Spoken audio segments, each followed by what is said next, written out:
need no one to advise you. You probably do a better job running the world than I do. I just thought I'd remind you, I've been trying to find you. It feel like Satan working overtime, times two.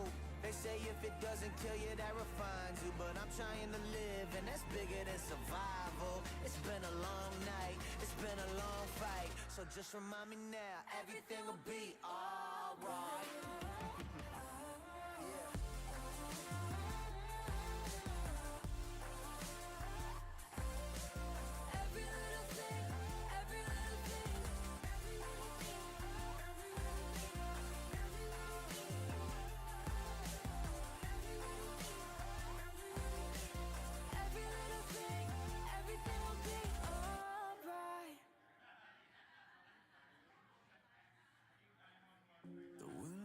Moving, but I am standing still. A life of pages waiting to be filled. A heart that's hopeful, a head that's full of dreams. But this becoming is harder than it seems. Feels like I'm looking for a reason, roaming through the night to find my place in this world, my place in this world. Not a lot to lean on, I need your light to help me find my place in this world, my place in this world.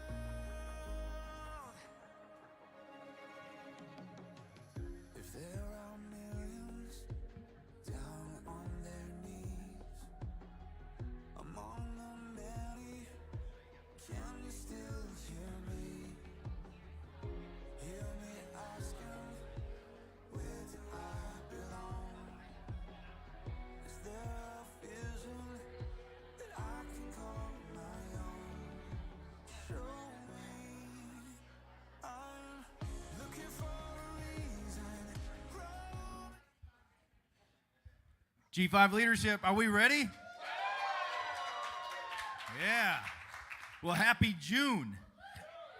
I was thinking about it today. June's kind of a special month for me and G5. This is the month that I made my way from Wisconsin down to Davenport, Florida. Yeah. And that's right. It was formerly Davenport. You're now in Allenport. Yeah.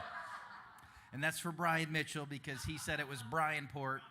And after he left and vacated the port, I said, you vacated the port. It's now Allenport. Allen's my middle name, so that just, So you can join us in that. You will amuse me.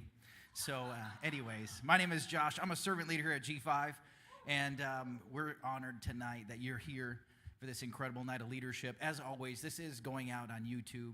And so it's happened to me many times. I'm up here and I'm saying, hey, silence your phone. And then I get a phone call. So just join me. I did check tonight and made sure my phone was silent. So I know you're probably going to take notes on it because leaders, in order to have a noteworthy life, we got to take notes, right? And so you're here tonight. Don't miss it. Take the notes. It's going to be incredible. Every time PT says something, I don't care how many times he says it, I get to write it down again and again and again. And so it's just so awesome. But tonight, we're so blessed to have the most incredible leadership, mentorship, coach, mentor, pastor in the world in PT. We said it last night, but this is $12,500 an hour to get coaching at this level. And so I don't know where you're at tonight. I don't know what you're here for, what you're expecting, but just know that it's going to be incredible. And if you take the notes and you study and you use what's taught, the principles that are taught, many, many blessings are going to come in your life. But when I came back in 2017, I didn't know what God had in store, but I got an opportunity to spend a lot of time with PT and his family, and hanging out with Blake and Bree.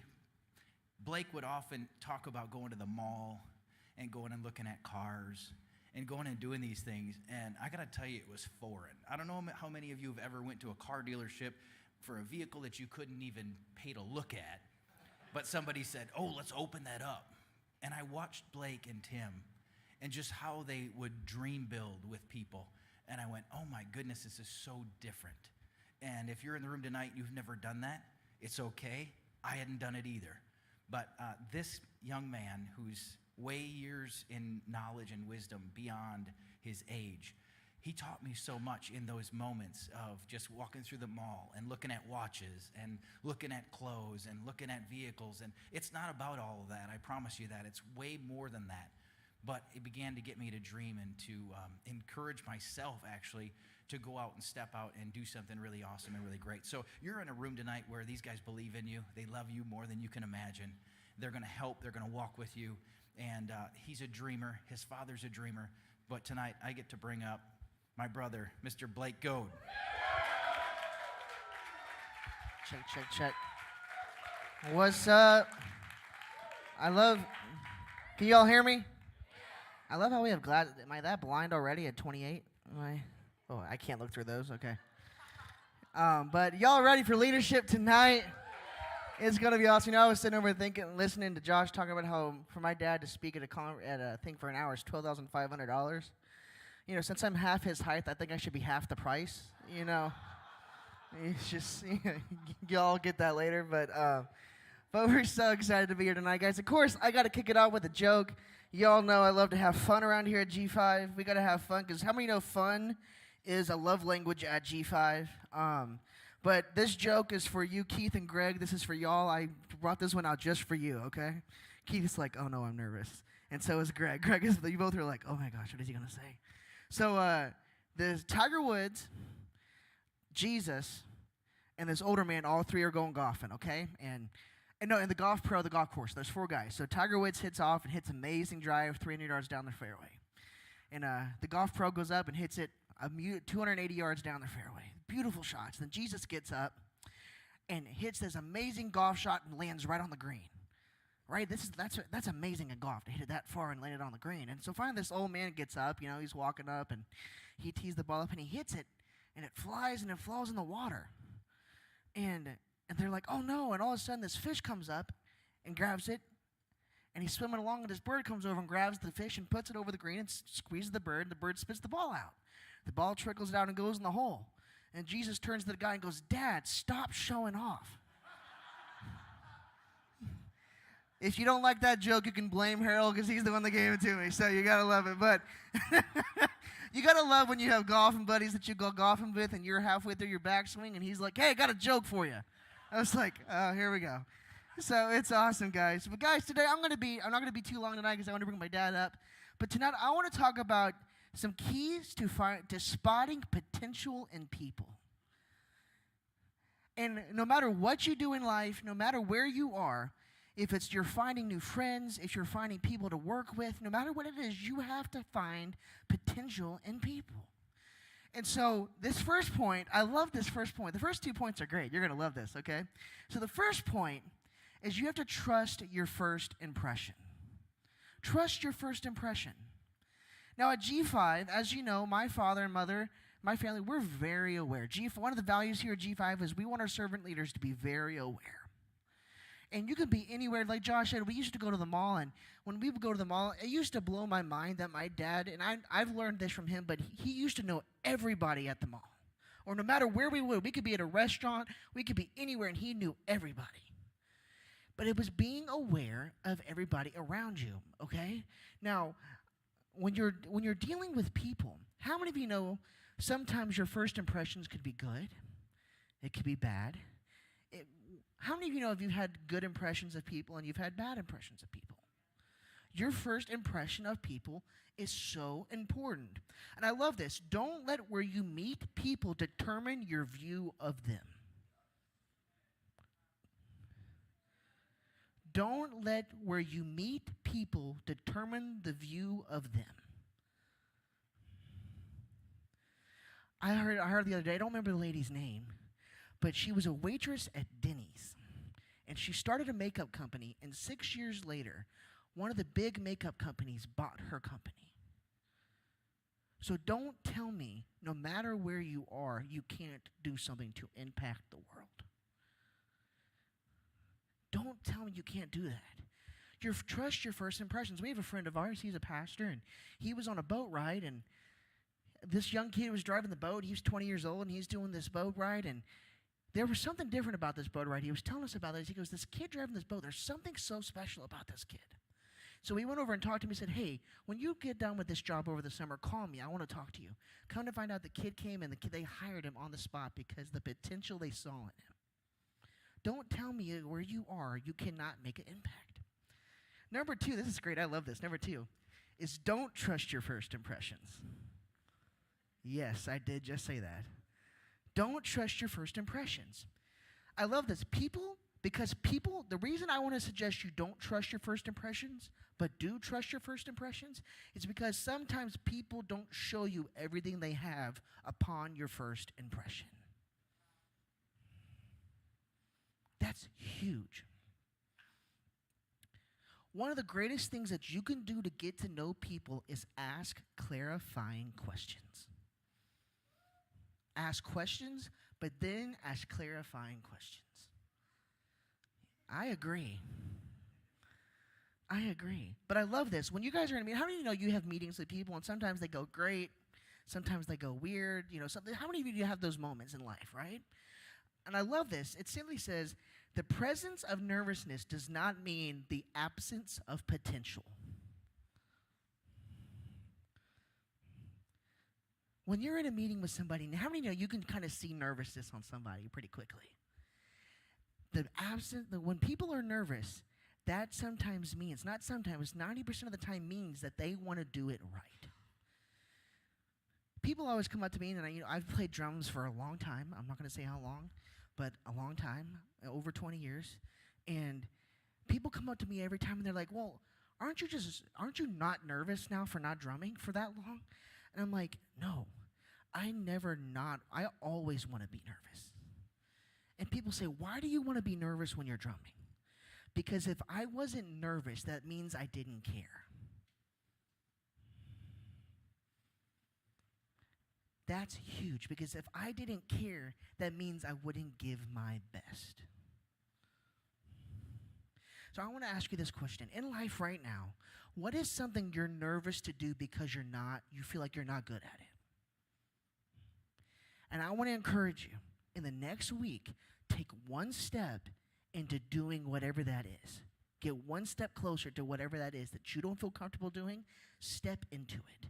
Because some of the greatest leaders sometimes do the most uncomfortable things to succeed. That's huge.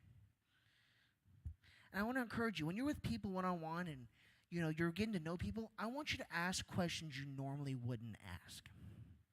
Ask questions you normally wouldn't ask. How many of you have like a set list of questions that unconsciously you ask people when you get around them? There's a good probably 5 or 6 questions you ask. Where are you from? Where do you like to eat a lot? If you're a goat, we love food. Where, you have these set of questions. But here's what I want you to do. I have done so many talks about habits. I want you to get in the habit of asking new questions. Ask new questions. Because here's what it'll do. When you ask new questions, it gets you out of yourself and gets you into their world. I love, we have so many amazing friends here, but I did mention, I still love to. I go golfing a lot with Mr. Harold. And when we were on the golf course, and we went golfing a couple weeks ago, and we had this young guy that was out there from Kentucky that we got paired with. And I would ask him a question on every hole. And you can tell the kid, and Mr. Harold can testify to this, the kid didn't know what to do with us asking questions. But it was interesting because we found out he was a teacher. What was he a teacher of, Mr. Harold? He was a teacher. He's taught, was it special needs students? Very special needs students. But how many of you know, probably most of the time, people wouldn't ask questions to get into his world. And I'm sure when his grandmother was sitting in the cart with him, is the sweetest thing. And I'm sure she got in the car with him afterwards and went, did he really just talk to you about all that whole time? It is amazing when you'll get out of yourself and get into other people's worlds how much they feel validated and cared. Number 3, when you're looking for potential in people, find out what they're passionate about. What are they passionate about? Because if you can find out what they're passionate about, you can help them grow into the people they want to be. For instance, I love Star Wars. Woo-hoo, go Star Wars. But how many of you know when I got into Star Wars, I never knew that, well, how many of you know God can use anything? And when I first got into going to conventions and things, and I was like, oh, I'm going for myself. I'm going to go have fun. I'm going to go do all these fun things. And when I got there, after the first couple of years of me doing this, I realized very quickly God put me there for a different assignment. No, I didn't go there preaching at them. I didn't go in there, but I went and I loved on people. And I have so many friends that go with me to events, and I have so many friends that have come to church now. And I'll give you an example. We have an amazing person that comes to church. His name is David. You can't miss him. He's 6'12". You can't miss him. He walks through here, and a lot of you will get that later. But he's huge. He's a great guy, but he's so tall. And it's awesome. He makes me feel like a hobbit. But it's so great. But he comes walking into church. But how many of you know 2 years ago when I didn't really know him that well, but how many of you knew God knew I was in his life for a reason? It wasn't because of me. It was because what God wanted to do through us for them. Come to find out, a week after we got together, the week before, he got home and found that he had cancer. And I was one of the first people he messaged and said, hey, can you be praying? Thank God he is now in remission. But how many of you know if it wasn't for Star Wars, I would have never have met him? God uses anything, you know. I think I've heard PT say that a few times. But the potential in people's passions that you think God won't use, he will use no matter what. Don't ever doubt it. The fourth one is habits. And I've done a lot of talks recently in the last 6 months about habits. I've really, in the last little bit, have found the beauty in habits. Now, you can ask my mom and dad, I'm a consistent person. I do the same thing at the same times. I'm very consistent. Sometimes that's a good thing, and sometimes it's a bad thing. But it's the habits that I have developed in my life that I unconsciously realize I do.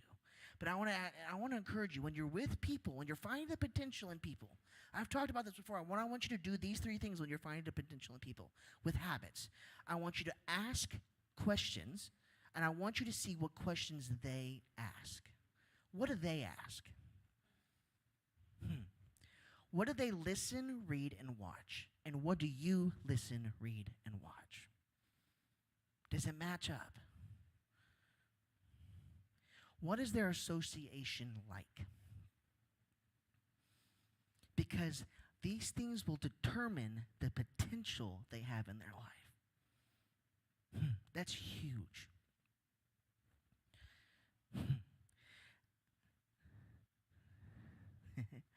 And the other one I want to give you under this is, are they willing to plug in? You're saying, what do you mean by plug in? Are they willing to go to events that you invite them to? Are they willing to go to meetings with you? Are they willing to go the extra mile with you?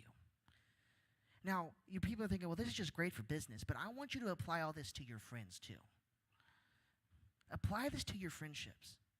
Because how many of you know sometimes friendships can be a lot harder to deal with than business people, and vice versa. I'm so blessed. My family are so blessed. We have so many amazing friends in our life. But how many of you know I can take my shirt off and show you so many scars that I've been stabbed by friends that are closest to me? So don't underestimate what this will do. But the fifth one I want to give you one more. I'm going to give you a bonus one. How aware are they? How aware are they? And here's a question I want you to ask yourself when you're with them. Are they willing to learn to be aware? Because one of the greatest things my parents have taught my sister and I is, if you're not willing to be aware or learn how to be aware, you will never grow. Because when you are aware, you have the potential to grow into the person you need to be. Is that helpful? Is that huge? It's a lot bigger than I am. It's okay, I promise. But I hope this helps. But I want to bring up an amazing man. Like I said, I was going to be short tonight, but I want to bring up a man that can actually use these glasses and not be blinded by them. But I love this man so much. He helped me apply this to my life. He helped me be aware. And he's been there for me more than probably anybody in my life, and I'm so grateful. But will you please help me welcome my amazing father, Tim Goode.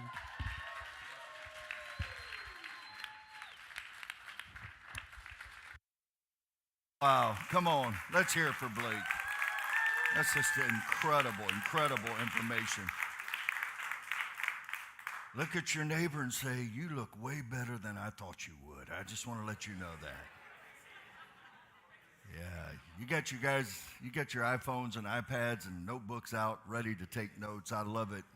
And I'm glad that I can go back and get a hold of these talks and just really process on them. I encourage you to do more than take notes. I encourage you to study your notes, and don't only study them for like a week. Go deep into them and find out ways that you can apply it in your life. Information without application equals no growth. And there is an opportunity waiting for you that you need to grow into. And that's why we started this.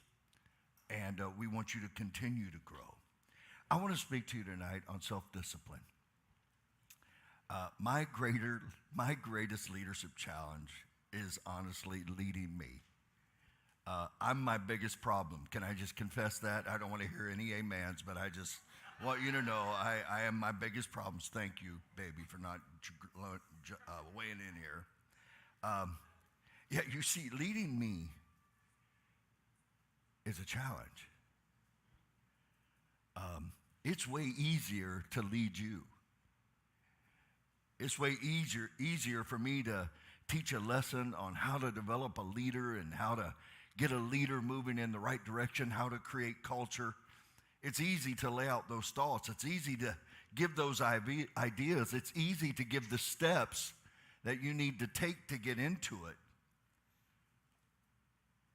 But you got to understand, when I'm done teaching, it's done. It's in your court. I don't have to worry about it. But I got to go home with me. And leadership is not something you do at work and come home and lay it down. I actually believe it's something you do at home and you take it to work. Oh, that's big right there. You got your money's worth tonight. I promise you that. And I just want you to know, in your self-discipline, which means your commitments, if I were to ask you to list your 10 greatest commitments right now, what would they be? What are your priorities? I read this statement the other day and it riveted me. Those who commit to nothing are distracted by everything. Those who commit to nothing are distracted by everything. You see, it's easy to teach something. It's easy to read something. It's easy to be inspired by something. It is just way more difficult to live it. You need to write this down because it's true. You being is way more important than what you do, because it's out of your being.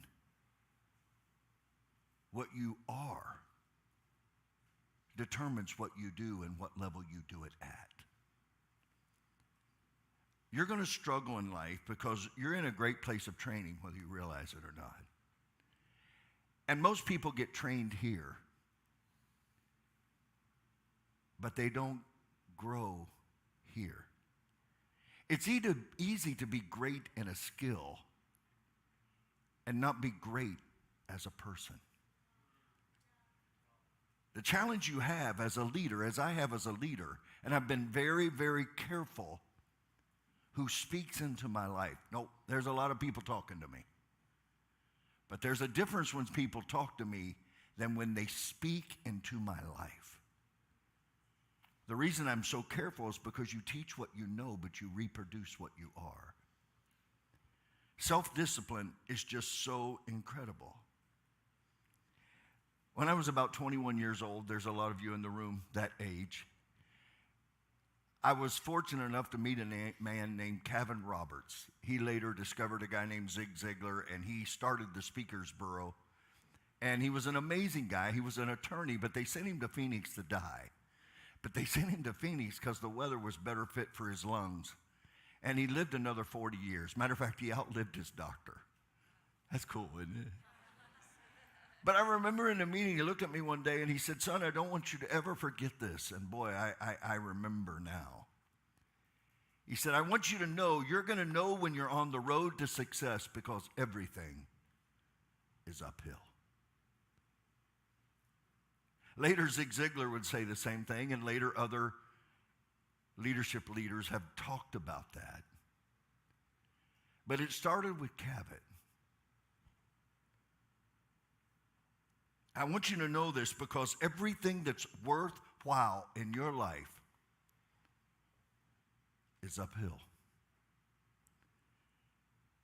You're going to have to fight for it every day. You're going to have to climb for it every day. It just doesn't come to you. If you want a great family, if you want a great marriage, if you want your finances to be in order, if you want your spiritual life to be in order, there's an enemy that does not want you to get into your destiny. And he'll put whatever he has to do to roadblock you from becoming. If you've ever been in an environment that shrunk you instead of inspired you and stretched you and motivated you, and yes, can I tell you, even scared you a little bit. It was like, oh my gosh, I can't live like that. See, you may want people to feel real comfortable around you, and I want people to feel real comfortable around me, but I also want people to feel just a slight edge of, oh my gosh, this guy has decided to live life at a level that's uphill. There's something that happens in this uphill climb, and it's always a price issue. You want to go to another level, you want to have another level in any area of your life, you're probably going to have to give up something in order to go up. And sometimes it's not only giving up things that don't work, sometimes it's giving up success.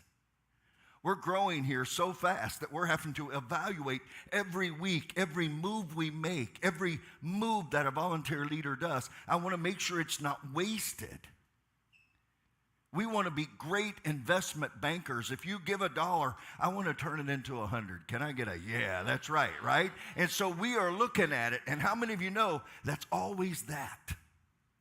And it's really easy to organize something that's not growing. You'll get that if you ever start running something that's out of control. We describe our growth right now as building an airplane in the air. And I'm looking at all my friends and go, it's your turn to crawl out there. And I may not see you on the other side again, but hey, I'll see you in heaven. It's going to be good. But you're going to have to arrange some things. So tonight, if I had a chance to sit with you and have an energy drink, I probably would ask you, what are 5 things that you're doing right now that are not productive as it should be? You have to fight for it every day. Success doesn't just come to you. Winning doesn't just come to you. Having a great marriage doesn't just come to you. And I just want to say to you right now who have kind of got on a side road because you don't want to pay the price, it will be the most miserable experience of your life. Growth environments where I'm stretching. I feel a little nervous. I'm in an environment where it's like, oh man, I gotta keep up. Not judging, not measuring, not critiquing, but being a pace setter on the climb. It's incredible. One guy told me one day, he said, all of my life, I've worked very hard at being an overnight success. Yeah, write it down. All my life, I've worked hard at becoming an overnight success. The challenge we have is we want uphill blessings, but we have downhill habits. We want uphill celebrations, but we have downhill habits. We have uphill hopes, but we have downhill habits. I just want to encourage you that self-discipline is the bridge that you've got to have in your life. I want you to know in your life, I came to tell you the truth tonight. Are you ready? I want you to come back. Promise me you'll come back even if I get a little tough here for a minute. I want you to know that it's impossible for you to have continual success without having self-discipline in your life. It's impossible. And my greatest challenge as a leader, and your greatest challenge as a leader, is that every day you are doing your best to keep yourself climbing and keeping other people climbing with you. Do you know the definition of pain? Is when you decide to keep climbing and somebody else decides to go downhill. And by the way, this is the conflict zone. Because people that have downhill mentality really don't like uphill mentality. They're looking for a comfort place. I will tell you this before I give you 10 things real quick, and I'm going to go fast, okay, because I want to get you out of here. Would you agree with me it's faster downhill than it is uphill?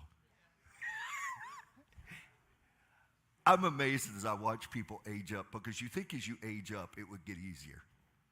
And I'm crying to my buddies right now, finish strong, finish strong, finish strong. And they're all looking at me like, oh, I got this. I'm going, yeah, but you don't know what's out there. That's going to try to take you out. You don't know what new challenge. You don't know what situation is coming. You don't know what circumstance that you didn't have any cause in it. But you're going to have to deal with it. I can tell you this. What happens to most of us is that we have a lot of good uphill days. We have great uphill days. It's like, yeah, this was a great deal. And then we have a few downhill days. And those days that you decide to go downhill instead of uphill cancel out all of your uphill days. Let me tell you the biblical thing of that. The Bible says it's better to obey than to sacrifice. Why? Obedience, disobedience leads to sacrifice. And you can't make up in sacrifice what you would have gained by obedience. Now, is there anybody in the room besides me right now that wished I would have known that a little before right now? Can I get a yeah, that's right, you know? So I want you to know you can't go uphill without self-discipline. And I got some news for you, and you're not going to like me. My name's PT. I love you. By the way, didn't Josh look good tonight? He got him some new shoes. Woo! He went to Wisconsin, and he was voted best dressed at the wedding, baby. That's it. Kelsey, you must have been going to look at my man. And I know you were going to look at my woman. They were hugging in the lobby, singing, truly. Sorry, I just had to say that. That's my ADD.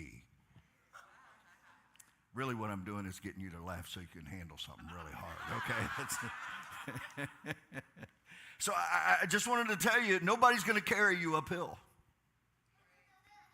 You have people, yeah, ain't nobody carry me. They're not coming. And you shouldn't develop the mentality that somebody should come and make it easier for me. You should be, oh, come on. You should develop the mentality as I'm going to make it easier for somebody else. But I want to warn you ahead of time, you can't make somebody go uphill that doesn't have a hunger for uphill. And I got to tell you tonight, there is no such thing as accidental achievement. Somebody has paid the price. I want to encourage you in your life to understand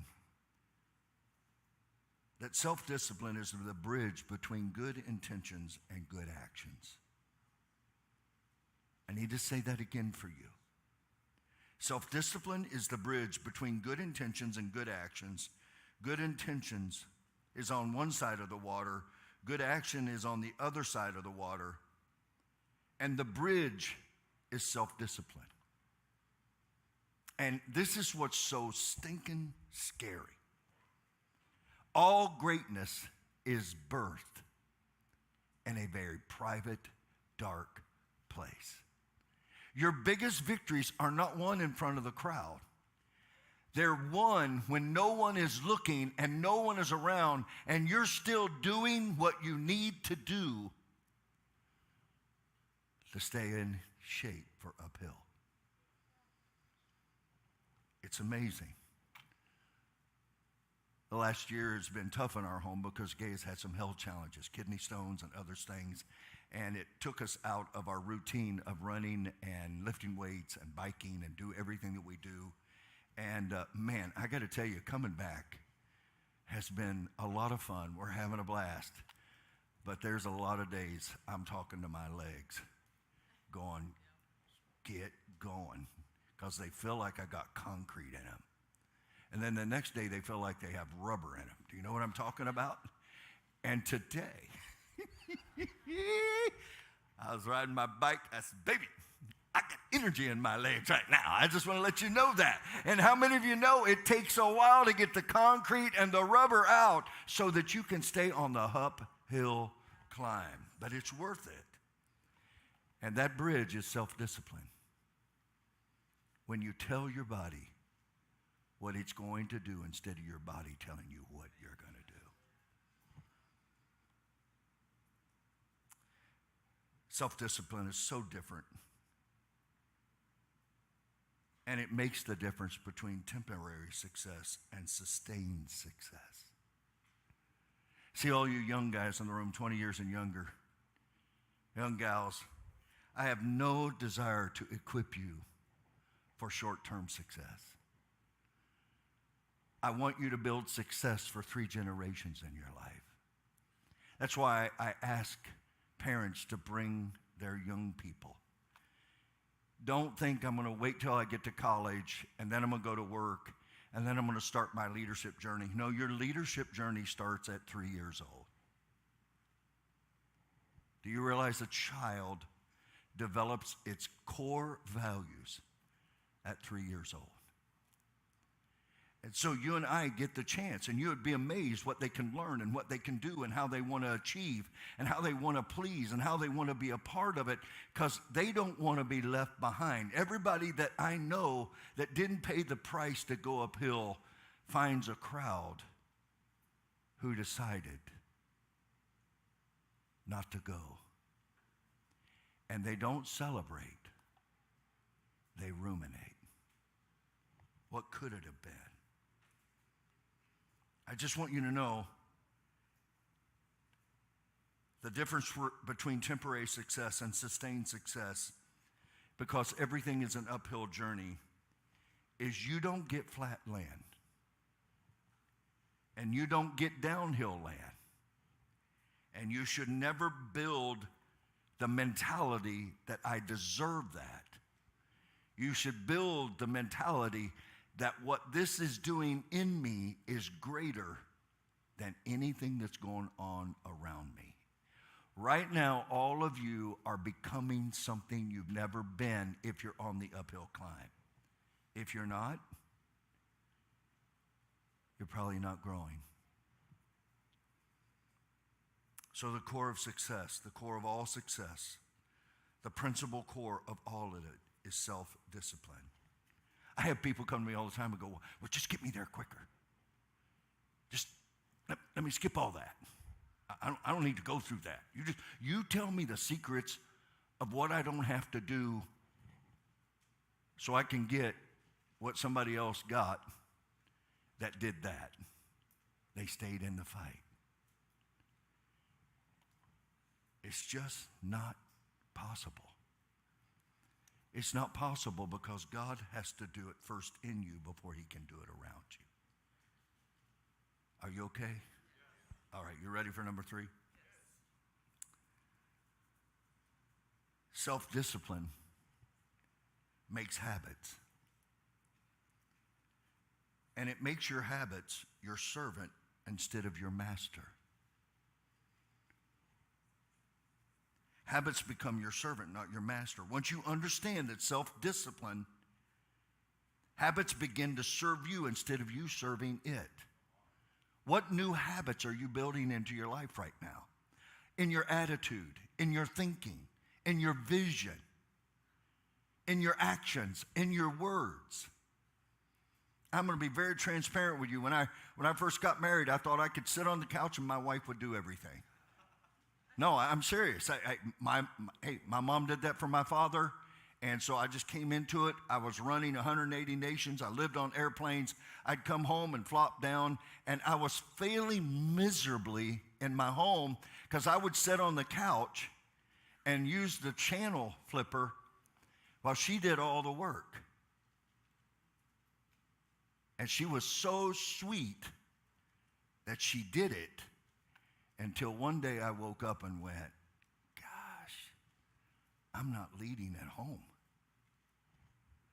I'm not leading at home. I've got to build some new habits. The first time I ever washed dishes, she didn't know what to do. Now, some of you would, I'll tell you something right now. I wouldn't have tolerated that, and I'd have kicked your hind. That wasn't her mentality. It was through her life and her actions and her serving that she exposed my lack of leadership. By the way, when I pull up here at G5, I want you to know I'm the pastor, but before that, I'm a G5 servant leader. And I'm here to serve God and serve others. And I do it with pride and excellence. Can I get an amen? And I want you to know that self-discipline is the beginning of all excellence. I need you to get that. Self-discipline is the beginning of all excellence. I don't have any beef with any other pastor. They do what they want to do. But a lot of them stay in a green room, and when it's their time to speak, they walk out of the green room and come in. I will never do that, church. I'll never do that. You're going to find me on the front row in his presence. Because the joy of the self-discipline of worshiping with you, watching you worship, and you watching me, lets you know I'm not worrying well-doing. No, we've got a prize, and it's all uphill. Can I get a, yeah, that's right. Number 4, it's much easier to have self-discipline in your strengths and in your passion, because self-discipline needs fuel, and fuel comes through doing what you love doing and what you're good at. There's a relationship between willpower and why power. There is a correlation between willpower and why power. Why do you do it? Why do you live the way you live? Why do you act the way you act? Why do you believe the way you believe? Why do you think it's okay for you to... I just don't want any give up in me.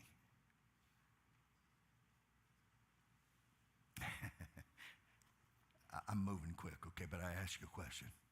How many of you have ever had somebody say to you, don't worry, I'm with you, and I got your back, and when everybody else walks away, I'm going to be right there. Have you ever had it happen? If you haven't had it, I'm mad. I just want to tell you that right now. If I had the stuff that people told me they were going to buy, we couldn't have enough land here to put it on. And I keep buying more land because I know they're going to show up with it sometime, and I want to have some place to put it. Can I get a, hey, that's right? Now, I may see it in heaven. They may have already sent it ahead, and I'm going to have to get to heaven before I can see it. But how many of you know why power? So I just want to encourage you, if you've never read a book by Simon Sinek called Starting with Why, do it. It's a great, great book. Number 5, self-discipline makes consistency possible. and possible when consistency is applied, it compounds. Let me see if I can say that a little simpler. Self-discipline makes consistency possible, and consistency compounds. We have a statement here in Locker Room that we talk about it all the time. My God, it's good to see you guys. I'm so glad you're here. Here are our 3 words: predictable, dependable, and defendable. As men in the locker room, we want to be predictable, dependable, and defendable. Okay? We want to do that. What am I saying here basically is that we're going to be consistent. Anybody telling you learning something in life, a half hour a day is better than 2 hours on the weekend. Be consistent. Do you know how hard it is for me to be consistent? It's not easy. It's not easy for me to have a consistent attitude. It's not easy for me to have a consistent attitude of praise and adoration. It's not consistent for me to watch my voice and the words that come out of my mouth. It's not hard. It is hard for me to be consistent and persistent and self-disciplined in my words, in my actions, in my tones, and my attitudes. I already told you this, but I'm going to tell you again, consistency is the prerequisite to excellence. It's consistency. And that consistency reinforces the vision of the values that you have for your life. And these values in your life are highly seen. This is so important for you to hear right now. They can't be hidden in your heart. They've got to be seen in your heart. So for me, in my world, it's how I am in my home with my children and my wife, and I got to make sure that I consistently and persistently have self-discipline in how I speak and treat Mama G. How I put her on a pedestal. And she has to be consistent in her heart to give that away. It's very important what I'm going to say right now. Are you ready? If you ever get edified, do not keep it. What do you mean by edified? If someone ever says to you, you are the bomb, you are great, you do this, don't let that stay in you. Immediately say this: it's because of my friends and because of my God that I have that. If you don't get rid of it, guess what's going to happen? You're going to become a Dead Sea. And when you're consistent and you're self-disciplined, it provides security for other people because they know they can depend on you. Okay, I'm going to say that again. When you're consistent and you're self-disciplined, it provides security for other people because they know they can depend on you. How many of you want to be somebody that people can trust? If they say it, you know it's true. I want to live for that. I want to be that in my life. So, real quick, I got 10 minutes. Can you take it? I'm going to give you 10 things. That's 1 a minute. I don't know that a preacher's ever done that in his life, but I'm about to try it, okay? Number 1, here are the traits of the greats of self-disciplined people. You need to put these on your wall. Number 1, commitment. Disciplined individuals are all in. I need to warn you that most people live their whole life and never commit fully to anything. If they have a goal, they make sure they see it through. Number 2, they avoid temptation. Every one of us in this room have a temptation to be distracted or to start going downhill, to start sliding. And you got to be careful because it'll sneak in on you. It's that day that you're at home and you're going, well, just play one game. It's that day where you go, well, just watch a little bit of TV. It's that day you're going, well, I'm just going to watch one Netflix, and 9 hours later at pizza. I have a guy that I'm trying to help get him in a job, and I just went to him and looked in the eye and said, can I trust you? Do you do what you say? Do you finish what you start? Now, I don't know what your job interviews look like, but I just want to tell you right now, if you walk into any environment and display self-discipline with a desire for the vision of the organization to win, and you will give your all to see that happening, the competition is so small there. Because most everybody else is trying to figure out how much they can be paid for doing as little as they can. You're not paying for this, so I'm going to give it to you, okay? If you give as little as you can, you'll become as little as you give. I don't want to shrink. I want to keep growing my capacity to give. Temptations. Number 3, prioritize self-care. Disciplined individuals prioritize their well-being by focusing on essentials. I'm preaching to me now. Sleep, nutrition, and exercise. I was talking to Charles last night. Y'all know Charles? Charles, is he 85? 86? He looked at me and he said, I'm going to tell you something right now. I want you to get some of this stuff. He said, it's black seed oil. He said, man, it changed my life. He's 86 years old and selling the pastor on black seed oil. I'm going like, man, you're a drug runner. That's what you are, man.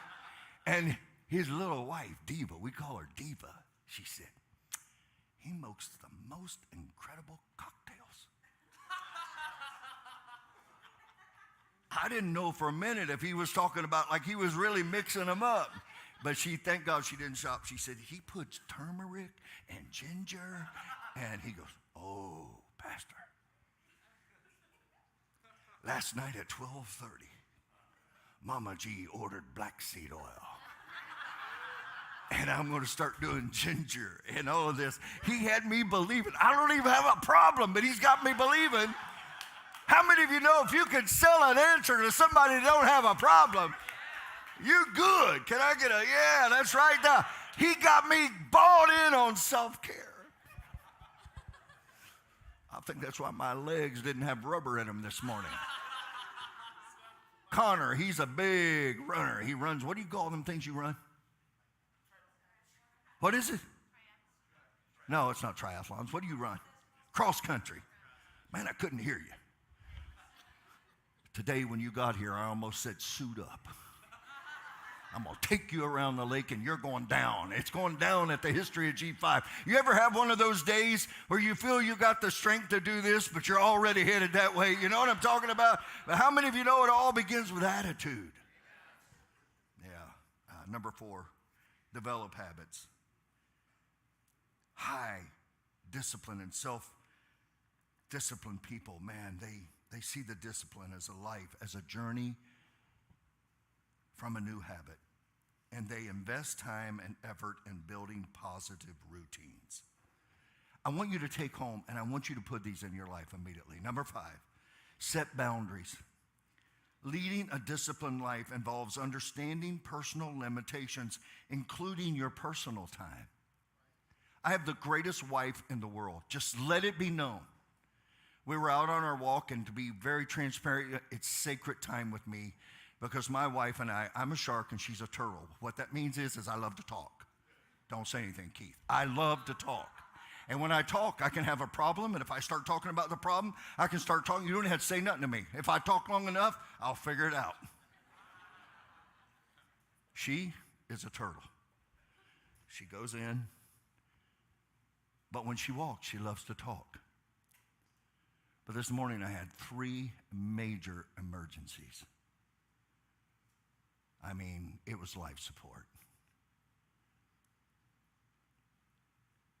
And I watched this amazing woman give me the freedom to minister to the needs of other people while putting her needs on the back burner.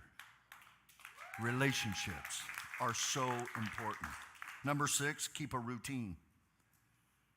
Establishing a routine is vital for discipline, improving efficiency, and management. If you look at your life right now, you're going to find out you have routines. You have routines in your attitudes. You have routines in your worship. You have routines in your words. You've just got these routines. You got to mix them up, but you got to get a routine where you're not wasting your life. Yeah. Number 7, mind over mood. Ooh, stay here for an hour. Okay, I'm 3 minutes over. Mind over mood. Disciplined individuals prioritize routine over momentary moods. I just need to say that again. Disciplined individuals prioritize routine over momentary mood, ensuring that feelings such as reluctance to engage into a certain task do not get in the way of progress.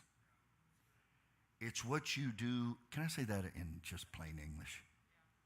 It's what you do when you don't feel like it that you'll get your greatest gains. It's all uphill. Number 8, set clear goals. Just set clear goals. Professionalism and winning stem from self-discipline and recognition of the importance of specific, well-defined goals for success. Can I ask you a question? What's your 30-day goal? What's your 60-day goal? What's your 90-day goal? What's your year goal? What are your goals right now? What are your one-day goals? What are your 5-day goals? What is it going to look like? You got to have a goal. You got to have a goal. What is your goal? My goal is to move that wall with God's help. And we're deciding right now where we're going to go, 1 or 2. Build it, and they will come. So right now, we're setting goals. And it's funny, when you start casting vision and you start setting goals, people will start calling you and going, well, how much is that going to cost?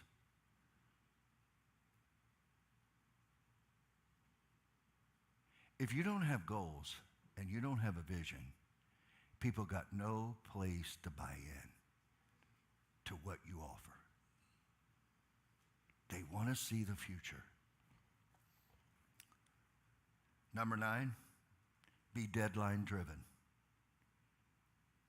Individuals who maintain disciplines approach in their schedules, setting achievable milestones, are often successful in achieving their goals while they stay focused. What I'm telling you is get your eye on the finish line and set the date. If you got to move it, but really do everything you can to get there. And you're going to be amazed at how much more you do and what you do. Number 10, and I close, have a long-term vision. Oh, I could stay here an hour. Demonstrating remarkable self-discipline, they sacrifice immediate gratification for long-term gains. I got to say that again. Long-term vision. They demonstrate remarkable self-discipline, and they sacrifice immediate gratification for long-term gains. This is the ability to endure challenges without leaving the path that they already laid out in their commitments, and it helps them reach their overarching goals. Discipline is an important factor in attaining success. I think these 10 little simple steps, if you get them on your bathroom mirror and look at them every day and go, hey, this is what I'm going to do. I'm going to make a difference. Now, I got to close with this, okay? Do you have a vision? Do you have a vision for your marriage? Do you know what stands between you, where you are, and where you need to be? It's wisdom. And the Bible says God gives it liberally. But what I would encourage you to do is find somebody full of wisdom and try to sit down with them. And don't come with all the answers or the problems. Be able to define reality and then give fresh perspective. And here's what I promise you. I promise you, and I'm walking off this stage. You hear me? I promise you, they're going to say to you something you don't want to do, and you're going to fight it. Because life is about making tough decisions that I don't want to make. But it's where all the blessings are. Hey, gang, we are going to be full of self-discipline. Next month, Mama G going to talk too. I am working really hard, just so you know, because all you are here, I'm working really hard to get you guys out of here quicker. So I know you got very busy lives. We're trying to get the preacher to not talk so long on Sunday morning so that you can go and do what you need to do.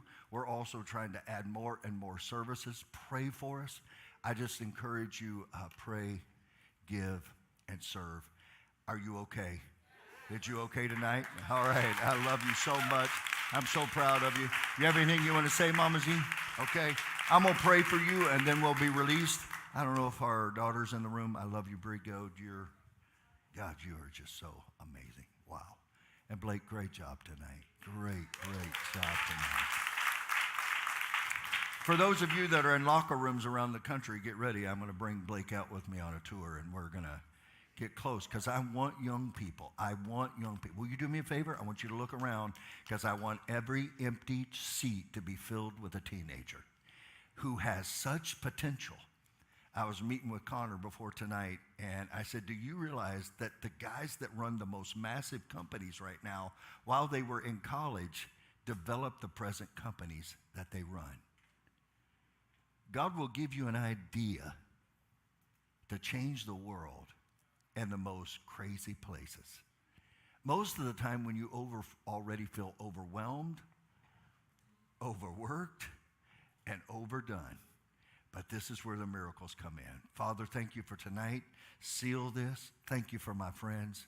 Thank you for Carlos and Sally Wood in Ohio and the team that is there. Thank you for leaders in New Jersey, God, in Canada, around the globe.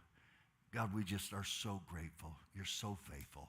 Help us to be self-disciplined, always abounding, and watching you work. In Jesus' name, amen.